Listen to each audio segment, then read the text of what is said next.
June Lee, Israel Gutierrez, Woody Page, Clinton Yates. We have an around-the-horn contractual addendum. Independent study must go on for 23 and a half hours a day. I want you taking the temperature of your takes, and we need to make sure you're not playing video games and watching TV while you're doing it. What are the Cardinals doing with Kyler Murray? Let's go. Actually, an addendum to the addendum. I need to make sure you are watching TV and playing video games while we do this. That gets you more points on this one. That's a deal. We'll get to that in a second. Yankees-Mets, two first-place teams, a Subway Series in July. What are the chances it portends a Subway Series in October? And for whom are these two games bigger around the horn to New York? June Lee. This is a bigger series for the Yankees because the expectations for the Yankees and Mets are completely different. There's a sense of impending doom with the Mets fan base already that they might fall back from first place. With the Yankees, there was an expectation that they'd be obviously making the playoffs, but not necessarily this good. And now there's an expectation that they're going to win the World Series. And so there's already the sense now with the series against the Astros that maybe this team has been struggling against teams that they're going to face in the postseason. The Mets are obviously a team that falls into that category. And now that the injuries starting to pile on, Michael King has been one of their best relievers this year. Miguel Castro's on the injured list. Luis Severino is on the injured list. There's a lot of things that are starting to kind of back down on the Yankees right now, and their depth is really going to be tested. It's going to be interesting to see heading into the trade deadline whether or not this team is going to be forced into position to go out and get make a big move for someone like maybe Juan Soto, depending on where the team is, because the expectation on the Yankees now is not that just they're going to win the division, but win the World Series and potentially do that in a historic fashion. Clinton Yates, for whom is this series bigger? I think the Mets have more to gain and the Yankees have more to lose. I kind of disagree with June's analysis about where the Mets are right now. We haven't seen their pitching staff complete yet. And I also think that now that they finally got the leadership of that team together, they feel like a real baseball club, and they're kind of playing with house money at this point. They knew the Braves were going to be on their back in terms of what was going on. They're the defending champion. As for the Yankees, when you've got Booney out here talking about it only matters in October, well, this might be a team you face in October. So if you lose this series, that does not portend well for what it is you're trying to do down the line. So overall, I think that there are through two different things. As June pointed out, they're just analyzed separately from me. Woody Page. June is so terrible in July talking about the Yankees. I think it's important for you to realize, June, that they are 12 and a half games over the second place club, the Blue Jays, 13 and a half. The Red Sox are so far in the rearview mirror, they're not a factor at all. And you're saying they need to win this two-game series because it's so important to them? Give me a break. The Mets are trying to get their pitching staff together. They're trying to get their relief staff together. They're starting rotation to be on the field. Captain Nemo is out there saying everybody wants a Yankees-Mets World Series. And my goodness, I don't think that's really true. There are a lot of people in the rest of the country that really don't care about this series. Yes, of course. So I'm saying that it's the Mets. Thank you, Woody Page. And Israel Gutierrez, for whom is this series bigger?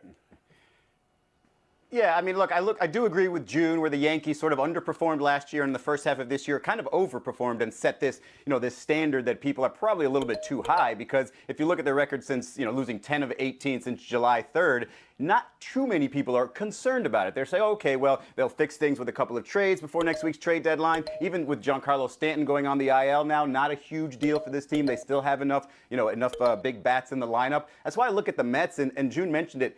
The only thing you really talk about with the Mets is that double-figure lead that they've almost lost to the Braves. Well, they've maintained a two-game lead this far, and Jacob deGrom is going to have another rehab start on Wednesday and has looked great in his rehab starts. And so when you include him into this rotation, you're going to have a dominant top two and a team that's probably going to have the best rotation and hold on to its division lead. So I think this series right now is huge for them. I want to bring you back in because I'm intrigued by this idea that a bad week here, maybe even losing the series to the Mets, might spurn the Yankees on to make the biggest trade in baseball and get Juan Soto.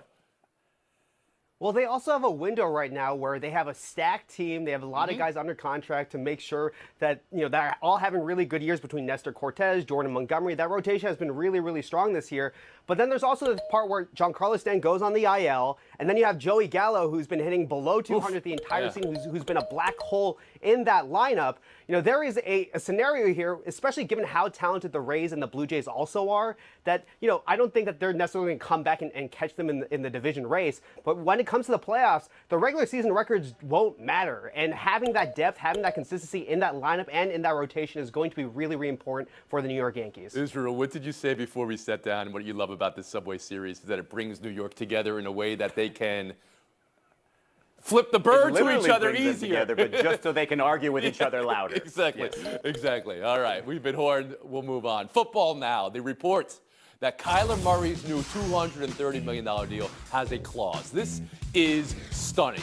The clause obligates him to spend 4 hours of independent, uninterrupted film study each week away from the team to get, quote, unquote, credit. Because it appears independent study addendum can result in a default of his contract if it's determined he's doing something else. And the reporting here seems to suggest hypothetical scenarios that the team put out there in the contract.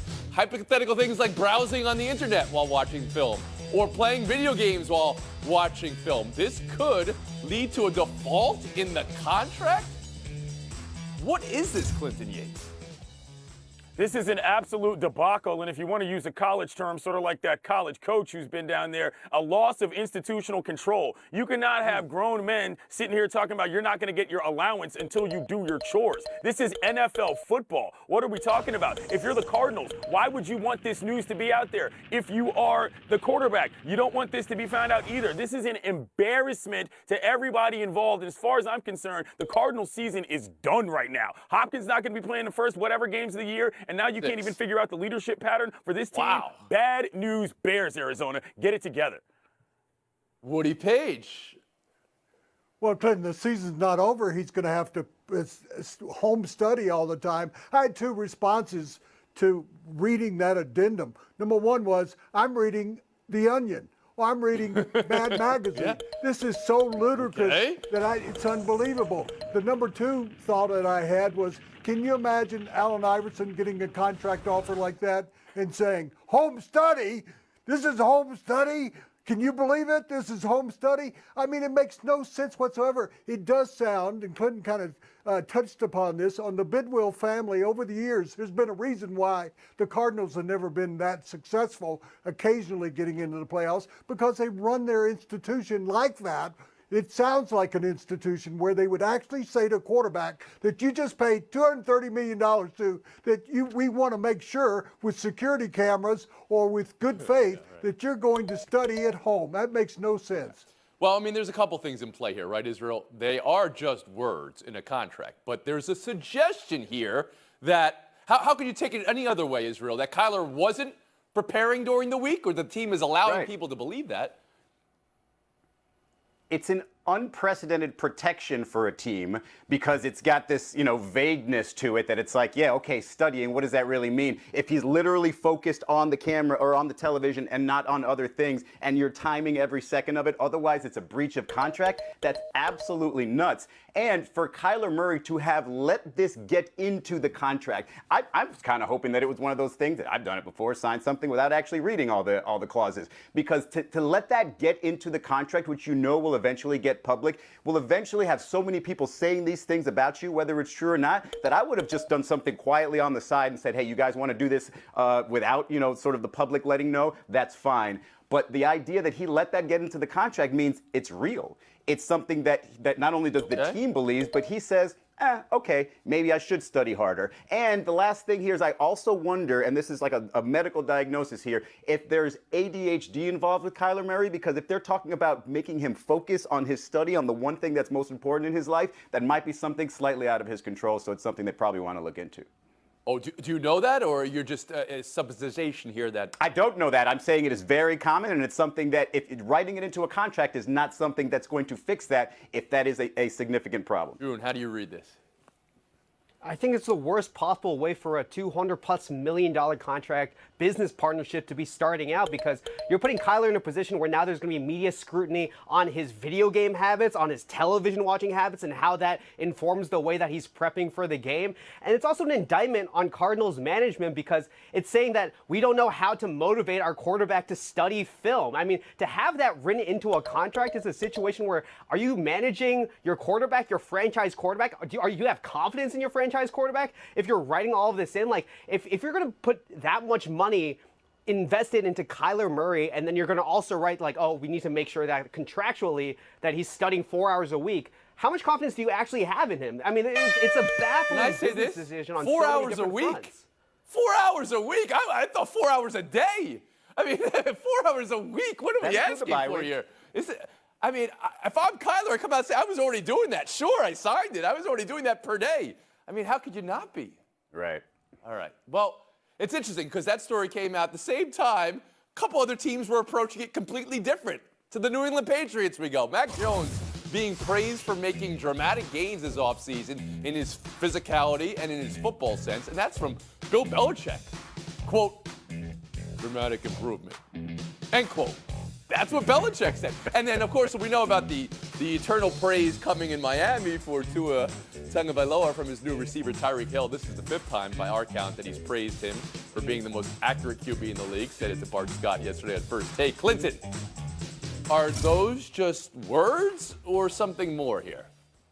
I think the words from Belichick are good if you're a Patriots fan. Football coach coaches up quarterback, therefore quarterback gets better for a football team. That's what you're supposed to do. As for the Dolphins, on the other hand, though, I think Tyreek is doing a lot here. He's saying things that are not true. First of all, the most accurate quarterback in the league is Joe Burrow, who was drafted ahead of Tua. And second of all, it puts an unnecessary spotlight on the guy who has not yet proven it. I get it. He's trying to hype up his boy, but I think that this could be a little bit Israel, you seem to be. Well, Tua's been invoked. We have to go to Miami, so please.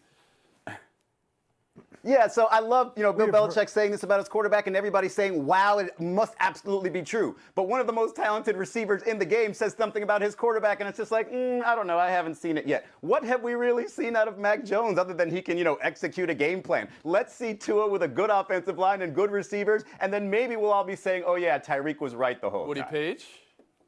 Well, I was so eager to get in there because I think Bill Belichick's saying something positive rather than saying, let's go on to training camp. I would like to hear more of that, him talking about his quarterback. But we do know that this is the first time he's actually talked about and worked with a young quarterback since he did it with Tom Brady. That seemed to work out well. And Belichick is also giving Mac Jones partial control of the play calling, which is not something that he's done with a lot of young quarterbacks in the past as well. I do think there's a sense of toxic positivity here with Tyreek Hill and him praising Tua Tagovailoa, just because putting too much positivity out there when he hasn't proven it, and he's kind of isolated in this moment where the Dolphins are kind of putting it to the test. Is Tua for real? Is he going to be the quarterback? It's the kind of only thing that the Dolphins can play on this Some year. people are asking, toxic positivity, you just Many That's are the name of that look he's rocking today. Not for real. We love As it. we go to break, check this out. How Aaron Rodgers walked into camp today. Full-on Nick Cage from Con Air. Whoa. June, you have no idea what I'm talking about. Con Air. I've never Check it seen out. Con Air. It's about 25 years old. It holds up, I think. It's a romp. Committed to the bit, for Buy or sure. sell He's next. been doing push-ups. Day 0 of Dallas Cowboys camp. It hasn't even started yet. And here they are leaving for Oxnard. Mike McCarthy taking questions. David Moore, Dallas Morning News, asked about his job security. And here's how McCarthy responded. It's irritating that that's the first question you asked me. It had nothing to do with my job. And then he said, my viewpoint is it's not a story. It's media-driven narrative, or at least a narrative driven outside my realm. You will allow his banned phrases there, but you won't use them. Jerry Jones today responding. I want to be real clear. He wouldn't be sitting here today if he didn't believe he was the man to lead this team to a Super Bowl, and I have choices, end quote. Clinton Yates, what are you buying? What are you selling? And does McCarthy have a point? On the first day, the first question, McCarthy does have a point, but if it's day 0 of training camp, on page 0 of the job description is, hello, you're head coach of the Dallas Cowboys. Okay. People on these shows will point. be talking about you every single day. And on top of that, your owner will undermine you on the back end. Guess what? All of it Woody happens. Page.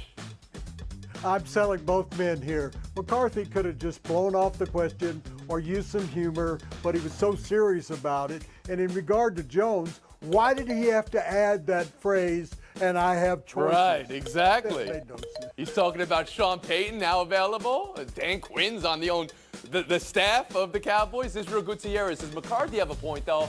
It's not even training camp yet. They're flying out, and that's the question. Yeah, I'm with McCarthy here. Like, he's walking through on day 0 with like birds and butterflies flying around his head all happy, and it's the first question he gets from, oh, your job security? Okay. And what does his opinion on his job security really matter? We heard his answer. It gets you what exactly? No further information into whether or not he's going to be the coach for a long time. So yeah, I'm with him. It was an irritable question. First, right off the bat, come on. Well, I think it's insight into his mindset because there's only 2 coaches in the NFL that don't need to worry about job security, Bill Belichick and Mike Tomlin. Everyone else has to be thinking about that in some form in terms of how it's motivating them on the job. And Mike McCarthy isn't coming off of a great playoff campaign. This is off of a playoff campaign against the San Francisco 49ers where he mismanaged the clock and he's running a quarterback draw at the end of the fourth quarter. He has to be thinking about this. Buy or sell too, WNBA. Commissioner's Cup is tonight for first news of the day. It's large. LA Sparks and Liz Cambage parting ways, agreeing to a divorce, as WNBA teams have been saying this year, notably. Sparks say it's amicable, but another mess and mystery after her withdrawal from the Olympics last year. But to tonight's big game, Commissioner's Cup, Sky Aces, Chicago at home because of record $500,000 prize pool for players here, $30,000 for each winning player, $10,000 for the losing players. MVP gets an additional $5,000. Game on Amazon Prime. What you buying tonight? Is this cup gaining steam, Woody? Could it be a finals preview? I think so. They're the 2 best teams in the league. However, the Aces do have literally a tougher road to get there because they've got 6 games in a row on the road, but in Becky Hammond, I trust. Israel Gutierrez? Well, it's interesting, the contrast here. You got the Aces. They have 3 players in the top 10 in scoring, and the Sky have 7 players averaging between 9 and 15 points. And when you think about the MVP of this, let's say Chicago wins, who's going to be the MVP? Could be anybody. Could be anybody. My guess is they're going to split the MVP amongst everybody anyway. Oh, really? June Lee, how about you? That would be my guess. If it's they're so the Aces deep and are such gonna a take the- team-oriented, I think they would probably do something like that. June, how about you? Well, I think that the Aces are going to take the cup because I think Courtney Vandersloot being out is going to be a pretty big deal for this guy. But, this is AJ Wilson continuing on her MVP campaign. And on top of that, Kelsey Plum has broken out this year. Her and Becky Hammond, I think, have come up with a strategy for her in terms of her usage that has helped the Aces get to a point where they're number 1 in the WNBA right now in effective field goal percentage. So I see this as a finals preview, but the Aces are in a really, really good spot right now. And see why. Yeah, the Kelsey Plum Avengers tour has been fantastic to watch, but I just want to mention overall, I think the situation with Cambage is very unfortunate. This is the 5th contract divorce in the WNBA this season. Players are starting to understand a little bit more about what they're doing. I really hope she can get it together just from who she is, because right now she does not play well with others, and it's really unfortunate to see it play out. Does not play well with others. The actual word divorce, contractual divorce, are we all right with that? I mean, how does that come off to you, Clinton? I don't know how else to describe it, but I do think it indicates a serious point that on both sides there are irreconcilable differences, and that's really tough to deal with. Woody Page, Israel Gutierrez. This was a great one today. I think you're going to love what it does to your scoring average for the season, Woody. Not so much for your FaceTime chances. Yates, Lee, showdown, 2 minutes. Those flaming horsehead teal uniforms they wore in the late 90s. Detroit News called them iconic. June Lee, fashion do or fashion don't? Fashion do. Teal is back. Bring back these uniforms full time. They're so much better than the Pistons' regular uniforms. I am all in on this. Clinton Yates? The reason you don't bring back the uniforms is because when they actually wore them, the team was actually terrible. Why would you want to come back to this? Ain't nothing iconic about it. It symbolizes to me losing, which is what the Pistons did for so long when they were in those daggone kits. You know, Clinton, I'm with you. We were there. Sorry, no offense, June. These weren't iconic. These are ironic right now. I get it, Right. why people like teal. But what's the flaming horse logo? Who wants a flaming horse? No, Clinton Cartoon, Yates shut up. taking all the points. We'll move on. Brady brand swimwear. Here's the model. How did they get this guy? They're calling it Swim. Can they do that? Can they claim the name Swim? And will you wear Brady swimwear, Clinton? No, I don't like the fact that he's got the suck-in going extra hard. But most importantly, he's kind of insulting my intelligence. You can't reinvent board shorts. They've already made them. I'm wearing some right now. June Lee. This is also a fashion dude, Tony. I mean, Tom Brady, I think, is completing his destiny as becoming the men's version of Kim Kardashian through the swimsuit line. So here again, Gen Z telling us something was invented that already existed. Swim? You can't claim the name Swim, Tom Brady. Clinton Yates. FaceTime. Speaking of trying to reinvent something that already existed poorly, the Washington Commanders are now trying to rewrite the lyrics of the song known simply as #HGTR. All of the options are bad, all of them are embarrassing, and all of them are an indication of why we do not need a third rewrite of a song that was originally Dixie. Ditch all the old stuff. This is effectively an expansion team at this point, and you all know it. You have time to save yourselves. Stop singing that song. Yeah, just get rid of the car at this point. You don't need to remake it. Get a new car. We'll see you tomorrow.